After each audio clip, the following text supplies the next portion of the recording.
Salvador की सबसे खतरनाक जेल की कहानी। जो लोग अक्सर जेल जाते हैं वे जानते हैं कि जो जैसा करता है वैसा भरता है। ये बात गैंगों से भरे देश एल सल्वाडोर पर भी लागू होती है। कौन सोच सकता था कि केवल 60 लाख की आबादी वाले इस छोटे से देश में सरकार ने सिर्फ एक साल में 60,000 गैंगस्टरों को गिरफ्तार कर लिया। यहाँ के गैंग इतने ताकतवर थे कि वो देश की सेना और पुलिस से भी टकरा जाते थे। लेकिन इस देश के राष्ट्रपति की लोहे जैसी सख्त नीति ने इन अपराधियों को एक एक करके सलाखों के पीछे भेज दिया। उन्हें एक ऐसी जेल में डाला गया जिसे अमेरिका का सबसे बड़ा जेल कहा जाता है। इसकी क्षमता है 40,000 कैदी और इसमें सिर्फ गैंग मेंबर, अपराधी, सरगना और आतंकवादी ही बंद हैं। यह जेल टेकोलुका शहर में बनी है और इसका नाम है टेररिज्म कन्फाइनमेंट सेंटर। इस जेल में कुल 8 ब्लॉक हैं। हर ब्लॉक में 32 सेल और हर सेल में 80 लोहे के 4 मंजिला बिस्तर हैं, जिन पर कैदियों को बिना गद्दे और तकिए के सोना पड़ता है। कैदियों को कोई निजता, प्राइवेसी नहीं मिलती। बाथरूम और टॉयलेट खुले हैं। सिर्फ 2 पानी के टैंक और 2 टॉयलेट होते हैं। पानी का सप्लाई भी जेल गार्ड के हाथ में होता है। यहाँ तक कि रात में भी लाइट बंद नहीं होती, जिससे नींद पूरी करना मुश्किल हो जाता है। छत पर सशस्त्र गार्ड हर समय पहरा देते हैं और कैदी कोई भी हरकत करें तो तुरंत पकड़ में आ जाते हैं। अगर कैदी को बाहर जाना हो, चाहे वो अदालत जाना हो या मेडिकल इलाज, तो हाथकड़ी, पैरों में बेड़ियां और साथ में मेडिकल टीम की निगरानी होती है। जेल में अलगाव कक्ष, आइसोलेशन सेल भी है, जो एक अंधेरी और ठंडी सीमेंट की कोठरी है। इसमें न कोई बल्ब होता है, न कोई खिड़की, सिर्फ एक छोटा सा छेद होता है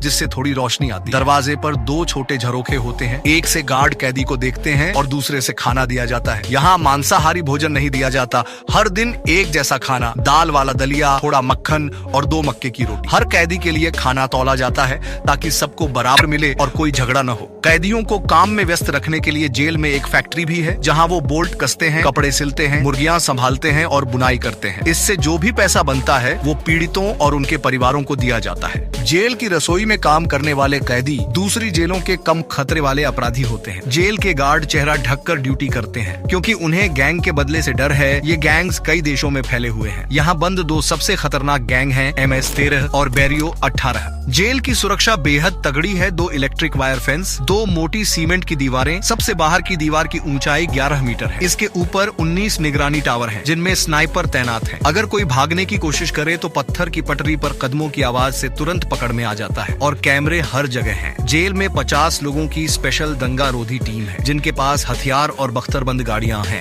जेल के चारों ओर 600 सैनिक और 250 पुलिसकर्मी गश्त करते हैं। कोई भी बाहरी व्यक्ति जेल में तभी जा सकता है जब वो कई सैन्य चेक पोस्ट पार करे। जेल से 11 और 19 किलोमीटर दूर 2 इन्फेंट्री ब्रिगेड तैनात है। यहाँ तक कि कैदियों को एक्सरे स्कैन और पूरी तरह से चेक किया जाता है कि कहीं उन्होंने शरीर में कुछ छिपा कर तो नहीं रखा। यहाँ मुलाकात की कोई सुविधा नहीं है और अगर कोई मोबाइल फोन आ भी जाए तो काम नहीं करेगा, क्योंकि पूरे जेल में सिग्नल जैमर लगे हुए हैं। 2015 में एल सल्वाडोर में 6,656 हत्याएं हुई थीं और आज ये संख्या 160 से भी कम है। इससे साफ होता है कि इस तरह की कड़ी सजा और जेल व्यवस्था न केवल अपराधियों को सजा देती है बल्कि बाकियों के लिए भी एक कड़ा संदेश है, क्योंकि अगर कोई अपराध करेगा तो उसका अंजाम होगा नर्क से भी बदतर जेल की जिंदगी।